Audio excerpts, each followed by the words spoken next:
எப்பயுமே தேர்தல்னு வந்துட்டா Loyola college சார்பாக ஒரு கருத்து கணிப்பு எடுப்பாங்க. அந்த கருத்து கணிப்பில் வந்துட்டு அண்ணன் சீமானுக்கு அதிகமான ஆதரவு இருக்கிறது வந்து தெரிய வந்திருக்குது. இந்த கருத்து கணிப்பு எடுத்த நபரே ஒரு பேட்டியில் சொல்கிறாரு, இந்த தேர்தலில் நிச்சயமாக அண்ணன் சீமான் மிகப்பெரிய வெற்றி பெறுவார். அதோடு மட்டும் இல்லாமல் இனி வரக்கூடிய தேர்தல் ஃபுல்லாமே அது நாம் தமிழர் கட்சிக்கான தேர்தலாக இருக்கும் அப்படிங்கிற ஒரு விஷயத்த அவர் ரொம்ப ஆணித்தரமாக சொல்கிறாரு. அதுக்கு காரணம் என்னென்னா, அவருக்கு அந்த கள நிலவரம் தெரிய வந்திருக்குது. எந்த அளவுக்கு மக்கள் வந்து அண்ணன் சீமானுக்கு ஆதரவு கொடுக்குறாங்க அந்த கருத்து கணிப்பு ரிப்போர்ட்ஸை அவர் களத்திலிருந்து பார்க்கறனால தான் அவரால் இந்த அளவுக்கு பேச முடியுது. 2031 வரக்கூடிய தேர்தல் நிச்சயமா நான் சொல்றேன், ஒரு ப்ராஃபஸி மாதிரியே நான் சொல்றேன், நாம் தமிழருக்கான தேர்தலாக கண்டிப்பாக இருக்கும். சீமானுக்குமே நம்ம சொன்னோம், அவருக்கு இன்னைக்கு நிலவரத்துக்கு வெற்றி வாய்ப்பு இருக்கு.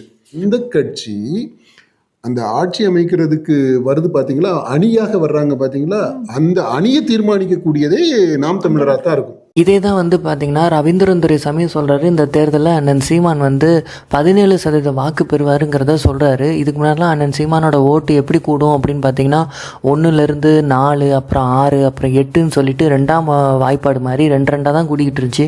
ஆனால் இந்த தேர்தல் முடியல நிச்சயமாக வந்து பார்த்திங்கன்னா 8 அப்படி 16 ஆகும், அப்படி டபுள் ஆகும் அப்படிங்கிறது தான் ரவீந்திரன் துரைசாமி போன்றவர்கள். அது ரவீந்திரன் துரைசாமி சொல்லும்போது சொல்கிறாரு, நான் சும்மா போகிற போக்கில் அடிச்சுட்டு போகலை, நான் களத்தில் இருந்து டேட்டாவை எடுத்துகிட்டு வந்து தான் பேசுகிறேன்னு சொல்கிறாரு. எப்பயுமே அவர் கணிப்பு நாம் தமிழர் கட்சியை பொறுத்தவரை சரியா இருக்கும். ஸோ இப்போ ஓட் ஷேர் எப்படி பாக்குறீங்க? ஓட் ஷேர் இன்க்ரீஸ் ஆக வேண்டியது அவசியம்ன்றீங்க இல்லையா? ஸோ எவ்வளவு ஓட் ஷேர் 17 விழுக்காடு வரை நாம் தமிழருக்கு வந்துடும் நான் கணக்கு போடுறேன். நான் நாம் தமிழருக்கு 17 விழுக்காடு கணக்கு போடுறதுக்கு முக்கிய காரணம் என்னன்னா, கள அரசியல் இருந்தா நான் கணக்கு போடுறேன். களத்தை தெரியாதவன், ஏட்டு சொரக்கா, காகித புலி, கற்பனை ஓட்டுக்கெல்லாம் நான் வரல.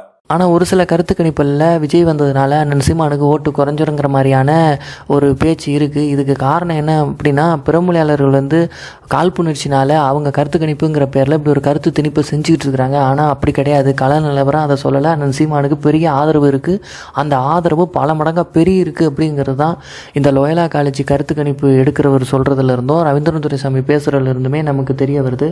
அது மட்டும் இல்லாமல் அண்ணன் சீமான் இந்த வட்டம் 234 தொகுதியிலையும் எல்லா சாதி சமூகத்தை சேர்ந்த மக்களுக்கும் சம உரிமையை கொடுத்துருக்கிறாரு. தேர்தலில் போட்டியிடுறதுக்கான ஒரு வாய்ப்பை கொடுத்துருக்கிறாரு. முக்கியமாக பிராமணர்களுக்கு நிறையா போட்டியிடுறதுக்கான ஒரு இடங்களை கொடுத்துருக்கிறாரு. ஏற்கனவே பிராமணர்கள்லாம் வந்து பெரியார் மண் இல்லடா, இது பெரியாரே மண்ணு தான் அப்படின்னு பேசுனதுக்காகவே சீமானுக்கு நாங்கள் ஆதரிப்போம், ஓட்டு போடுவோங்கிற ஒரு விஷயத்தில் இருந்தாங்க. மேற்கொண்டு இப்போ பிராமணர்களுக்கு போட்டியிடுறதுக்கும் நிறைய இடங்கள் கொடுக்கவும் பிராமணர்களுடைய ஆதரவு அண்ணன் சீமானுக்கு பெரிய அளவில் கிடைச்சிருக்கு. பிராமணர்களை விரட்டி அடித்தது திராவிட முன்னேற்ற கழகம் தீகா.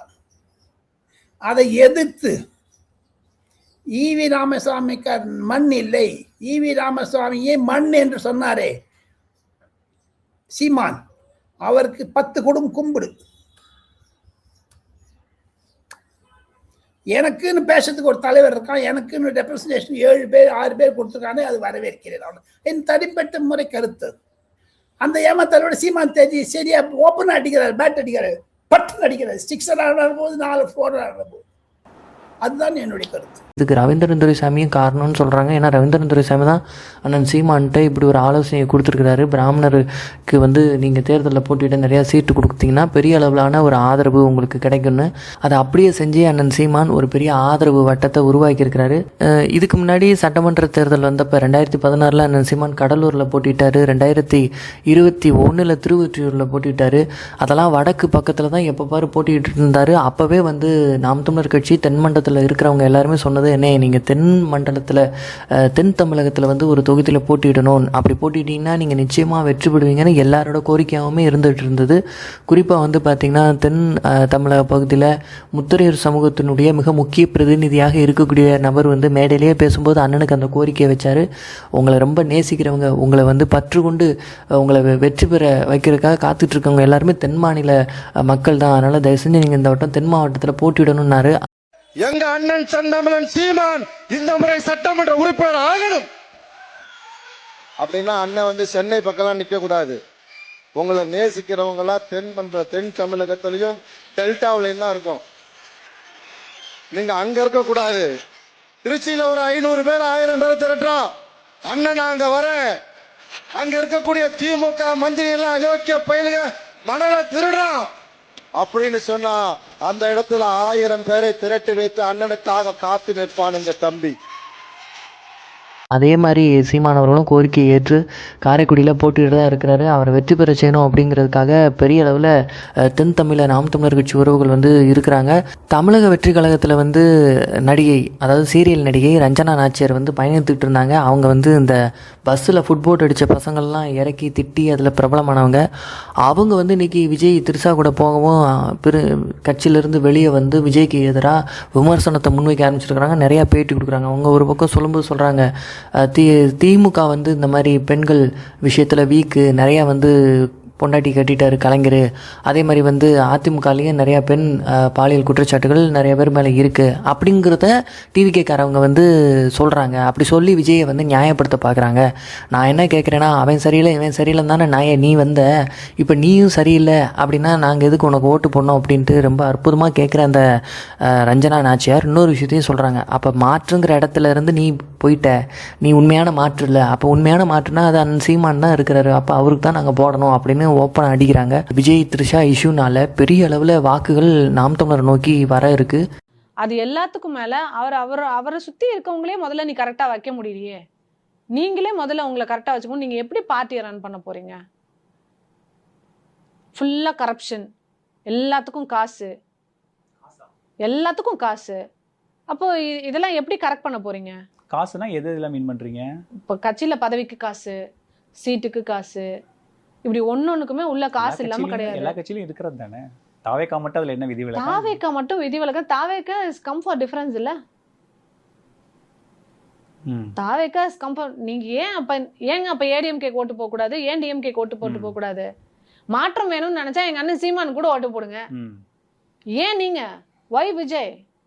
இதே போல் மகளிர் தினத்தை முன்னிட்டு ஒரு தனியார் தொலைக்காட்சியில் வந்து ஒரு நிகழ்ச்சி நடத்துகிறாங்க. இதில் எல்லா கட்சி சார்பாகவும் பெண் பிரதிநிதிகள் வந்து விவாத நிகழ்ச்சியில் பங்கு பெறுறாங்க. அப்போது ஒரு பெண் வந்து கேட்குறாங்க, டிவிகே சார்பாக வர பெண்கிட்ட, உங்கள் கட்சி என்னம்மா இப்படி இருக்குது, உங்கள் கட்சிக்கார பசங்களாம், நான் ஒரு கருத்து தான் சொன்னேன், ஒரு ஆலோசனை தான் நான் சொன்னேன் சமூக வலைதளத்தில், என்னை அவ்வளோ கொச்சையாக எவ்வளோ கேவலமாக பேச முடியுமோ, என் குடும்பத்தை பேச முடியுமோ அப்படி பேசி பதிவு போடுறாங்க. ஏன் இதெல்லாம் நீங்கள் கேட்க மாட்டீங்களா? இதெல்லாம் நியாயமா? இது அதில் ரொம்ப முக்கியமாக அவங்க சொல்லக்கூடிய ஒரு விஷயம் என்ன அப்படின்னா, நான் இதுக்கு முன்னாடி நாம் தமிழர் கட்சிக்கும் இப்படி விமர்சனத்தை வச்சிருக்கிறேன் சோஷியல் மீடியாவில். ஆனால் அப்போல்லாம் அவங்க அணுகக்கூடிய முறை வந்து கண்ணியமாக இருந்துச்சு. ஆனால் உங்கள் கட்சி தான் ரொம்ப கீழ்த்தரமாக இருக்குது அப்படிங்கிறத அப்படியே ஓப்பனாக அடிக்கிறாங்க. இதுக்கு பதில் சொல்ல முடியாமல் அந்த டிவிக்கே சேர்ந்த அந்த பெண் வந்து முழிக்கிறாங்க. பழையபடிக்கு திமுக செய்யலையா அதிமுக செய்யலையான்னு அப்படித்தான் பாயிண்ட் எடுத்துகிட்டு போகிறாங்களே தவிர, நாங்கள் செஞ்சது தப்பு, நாங்கள் செய்ய மாட்டோம் அப்படிங்கிற மாதிரியான ஒரு பதில் அவங்ககிட்ட இருந்து வரவே இல்லை. இங்க இருக்கக்கூடிய பிஜேபியா இருக்கட்டும், நாம் தமிழரா இருக்கட்டும், பெண்களாக இருக்கட்டும், யார் வந்து டிவிகே பற்றி எந்த ஒரு கமெண்ட் சொன்னாலும், இப்ப நாம் தமிழர் பத்தி நான் எதிர்த்து பேசுறேன்னா அவர்கள் வந்து பேசக்கூடிய ஒரு பாங்கும், பிஜேபி பத்தி பேசுறேன்னா இல்ல ஏடிஎம்கே பத்தி பேசுறேன்னா அங்க வந்து அவர்களுடைய தொண்டர்கள் பேசக்கூடிய பாங்கும், உங்களுடைய ரசிகர்கள் என்று சொல்லக்கூடிய தொண்டர்கள் பேசக்கூடிய பாங்கும் சரி கிடையாது. என்ன எந்த அளவுக்கு வேர்ட் அபியூஸ் பண்ணிருக்காங்க தெரியுமா? whoever it is, அவர் யார் வீட்டு பெண்ணாக வேணா இருக்கட்டும், யார் வீட்டு பெண்ணாக வேணா இருக்கட்டும், அவங்கள மாஃப் பண்ணி அசிங்கமா போடும்போது உங்களால ஏன் அதை கேள்வி கேட்க முடியல? ஒரு விஜய் ரசிகர் பேசும்போது சொல்றாரு, நான் பயங்கரமான விஜய் ஃபேனுங்க, அதே மாதிரி என் வண்டியில கூட விஜயோட போட்டோ தான் ஒட்டி வச்சிருக்கிறேன், என் போனோட கவர்ல கூட விஜயோட பேர் இருக்கும், விஜயோட போட்டோ இருக்கும். ஆனா நான் ஓட்டுன்னு வரும்போது, தேர்தல்னு வரும்போது, அரசியல்னு பார்க்கும்போது நான் சீமானை தான் ஆதரிப்பேன் அப்படின்ட்டு ரொம்ப தெளிவா பேசுறாரு. நான் மட்டும் இல்லைங்க, என்னை சுற்றி இருக்கிற நண்பர்கள்ட்டையும் சொல்லி சீமானுக்கு தான் நான் போட சொல்வேன் அப்படிங்கிறாரு.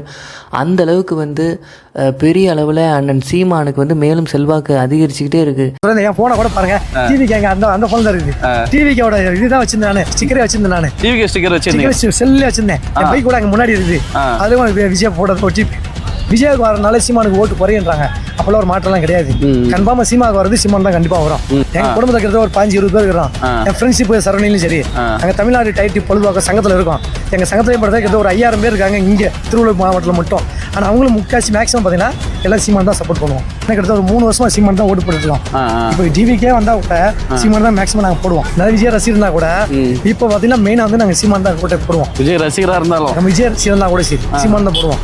ரவீந்திரன் துரைசாமி சொல்லும்போது சொல்வார், ஏதோ ஒரு கடவுள் சக்தி, ஏதோ ஒரு இறை சக்தி வந்து சீமானுக்கு வந்து துணையாகவே இருக்குது, அதனால தான் ஒருத்தன் 1.1 இவ்வளோ பெருசாக ஓட் பர்சன்டேஜில் வளர்ந்து வந்திருக்கிறாப்புல அப்படின்னு சொன்னார். அதே மாதிரி எந்த ஒரு காழ்ப்புணர்ச்சினால சூழ்ச்சினால சீமானை அழிக்கணும், சீமானுடைய கட்சியை சிதைக்கணும், நாம் தமிழர் கட்சியை வந்து கீழே கொண்டு வரணுங்கிறதுக்காகவே விஜயை இறக்கி வேலை பார்த்தாங்க. அந்த விஜயோட முகத்தரை கொஞ்சம் கொஞ்சமாக அந்த கடவுளே கிழிச்சிக்கிட்டு இருக்கிறாரு. கூடிய சீக்கிரம் வந்து விஜய் எவ்வளோ பெரிய ஃப்ராடுங்கிறத தெரிஞ்சுக்கிட்டு மக்கள் அண்ணன் சீமானுக்கு பெரிய அளவில் ஆதரவு கொடுத்து இந்த தேர்தலில் வெல்ல வைப்பாங்க. அதை நம்ம பொறுத்து இருந்து பார்ப்போம்.